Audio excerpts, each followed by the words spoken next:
Okay, Assalamualaikum guys. Welcome back to Main Adam Channel. Untuk episod ni saya nak buat review ringkas tentang item yang baru saja saya terima, iaitu pliers for plastic model daripada keluaran Steady dengan model MS104. Saya tak pasti kenapa dia panggil pliers. Kalau saya biasa panggil benda ni ialah sebagai plastik cutter. Kalau ikutkan sebelum ni dah 6-7 tahun saya pakai daripada jenis Plato, harga dalam RM5 ke RM8. Memang sangat-sangat murah, tapi nak kata kualiti cutting dia tu tak adalah cantik sangat. Cukup sesuai lah kalau nak buat main Tamiya.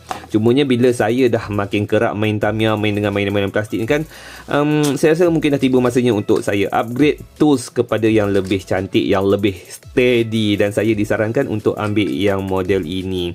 Ok, so kita tengok dulu dekat bahagian luaran. Bahagian depan ni ada banyak tulisan-tulisan. Siapa nak baca dengan lebih details boleh saja tekan butang pause. Begitu juga dengan bahagian belakang ni kan, ada banyak tulisan-tulisan yang saya malas nak baca.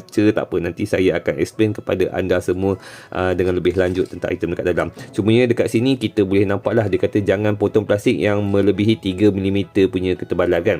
Dan lepas tu dia tak bagi potong bahagian yang metal untuk plastik saja.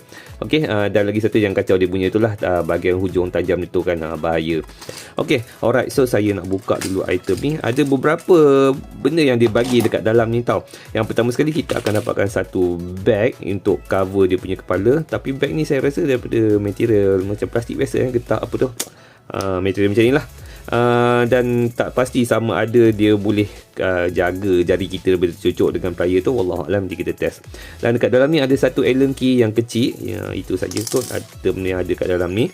Dan seterusnya kita akan dapatkan satu spring extra, okey, untuk replacement. Dan obviously kita akan dapat cutter kita ni lah. Okey, so masa kita duduk dalam plastik dia agak tertutup, cuma bila kita angkat dia terbuka kembang macam ni guys. Untuk bahagian plier ni sendiri pun, kalau ikutkan, kita cuba test dulu masuk dekat dalam bag dia, sama ada bag ni boleh cover kita daripada tercucuk. Nak kata boleh cover tu, boleh tahan lah juga kan. Agak tebal juga dan dia tidak menyakitkan jari bila kita tekan-tekan macam ni. Boleh lah kan, kalau kata accident ke apa semua, at least tak adalah direct hit macam ni. Kalau direct hit macam ni, tajam rupa-rupanya guys, berbekas dah jari. Ok, ada beberapa parts yang ingin saya tunjukkan kepada anda yang terdapat pada cutter ni. Yang pertama sekali, kita ada bahagian besi yang terjojol ni. Saya dulu tak tahu apa benda besi ni. Rupa-rupanya besi ni guna dia ialah untuk mengelakkan daripada kita kangkang berlebihan. Nampak tak? Dia akan stopkan kita punya plier ni ataupun cutter ni daripada terkangkang berlebih-lebihan. Dia akan stop kat situ. Okay. Dan yang seterusnya kita ada satu spring. Spring yang ke tengah ni adalah untuk, macam biasalah, untuk dia tendang kita untuk membuka balik, memudahkan. Jadi tak adalah kita nak kena buka manual. Dan yang ketiganya, untuk kegunaan Allen key tadi ni, kita ada satu skru dekat bahagian sini, in which skru ni guna dia kita boleh pusing. Saya tunjukkan kan. Contoh, kita masukkan Allen key kat dalam ni dan kita boleh pusing. Nampak tak? Bila kita pusing, dia makin naik. Anyway, kepada siapa yang tak nampak, boleh tukarkan resolusi anda kepada 4K 60fps, sebab Main Adam Channel boleh ditonton pada kualiti 4K 60fps. Jadi bolehlah anda zoom dengan layar tajam kalau tak berapa nak jelas. Okey, gunanya Allen key dan juga skru yang terdapat pada bahagian sini ni ialah untuk mengelakkan kita orang kata apa, tutup mata ni kan dengan terlebih kuat. Okey, so, contoh macam ni tau. Okey, ini nampak tak? Okay, boleh tutup rapat. Sebab apa? Sebab tak ada skru yang menghalang. Tapi kalau kita pusingkan skru ni masuk ke dalam lagi, okay, nanti skru tu akan menghalang tau. Nampak tak? Akan menghalang mata kita daripada tutup dengan lebih rapat. Kalau kita pusing dalam lagi, lagi kembang lah bukaan dia kat situ. Okay? Jadi apa yang perlu kita buat masa kita baru-baru beli ni, saya akan pusing sampailah mata cutter tu betul-betul potong cantik. Dia tutup cantik cukup-cukup. Maksudnya bila kita tutup ni kan, kalau kita tutup kuat-kuat pun ada bahagian yang menghalang dia daripada kita betul-betul tekan kuat. Kalau tekan kuat sangat nanti takut rosak dia punya mata. Jadi ini adalah salah satu mekanisme yang dicipta untuk mengelakkan mata tu daripada rosak. Ok, so basically itu semua item-item dia. Saya nak tunjukkan kepada anda kualiti pemotongan dia pula. Okey, dekat tangan saya ada jentera Spin X. Ada kawan kita dah minta part tu, jadi saya pun dah usaha untuk nak pasang kit ni. Dan insyaAllah siapa nak tengok part tu nanti kita akan upload dalam video yang seterusnya. Sekarang ni saya nak buat review tentang cutter terlebih dahulu. Okey, alright, so ini adalah plastik runner yang biasa kita pakai. Jadi saya nak tunjukkan kepada anda kualiti kalau kita pakai cutter daripada jenis Plato ni kan. Okey, bismillahirrahmanirrahim. Okey, Dan anda boleh tengok sini macam mana kualiti dia bila dah siap dipotong. Okay, nampak tak? Ini this is normal lah kalau pakai yang Plato punya. Anyway, yang ni pun tak adalah baru sangat, tak adalah lama sangat. Jadi saya nak kata to be fair sangat-sangat pun tak lah juga kan, sebab ini dah use punya. Sedangkan yang item daripada Steady ni yang baru punya.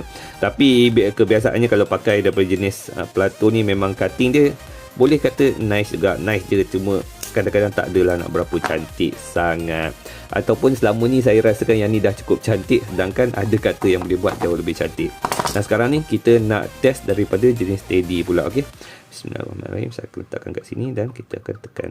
Oh, sangat-sangat lembut. Okey, ini satu perbezaan yang sangat-sangat ketara, iaitu kelembutan ataupun ketajaman mata lah. Yang tu saya perlukan sedikit tenaga untuk nak tekan. Yang ni macam letak picit lembut-lembut je.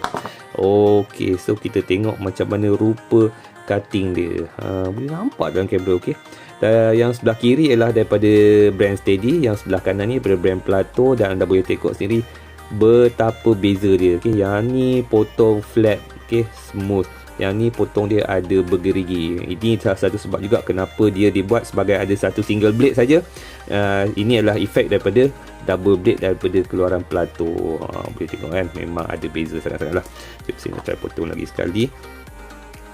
1, 2, 3. Bismillahirrahmanirrahim. Memang lembut guys. Okay, saya boleh kata memang lembut. Dah potong dia pun nampak tak cantik. Nak dibandingkan kalau kita pakai Plato ni tadi. Mana dah tadi ni. Okay, alright, so itulah sedikit sebanyak review ringkas saya tentang kata macam ni. Harga dia tak salah saya dalam 30, 40, 50 ringgit macam tu lah. Saya pun tak berapa pasti hari tu pun pakai sebab dapat voucher daripada pihak Shopee. Thank you so much Shopee sebab bagi saya voucher banyak-banyak. Kepada siapa yang teringin ada pakai item ni, boleh cari link yang telah pun saya sertakan pada ruangan description dekat bawah. Item dia bagi saya lah, pada pandangan saya peribadi saya, untuk beli benda yang harga RM5 dengan beli benda harga RM50, kalau kita ni jenis memang nak main barang-barang mainan plastik long term, especially macam Tamiya ke model kit ni, saya rasa memang berbaloi sangat-sangat untuk upgrade kepada plastik cutter yang memang tujuan dia untuk potong plastik, especially untuk mainan-mainan hobi.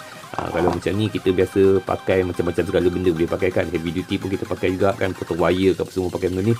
Kalau boleh lah kan, upgrade je. Mungkin pada awal-awalnya kita rasa agak mahal sebab RM50 kan, quite expensive.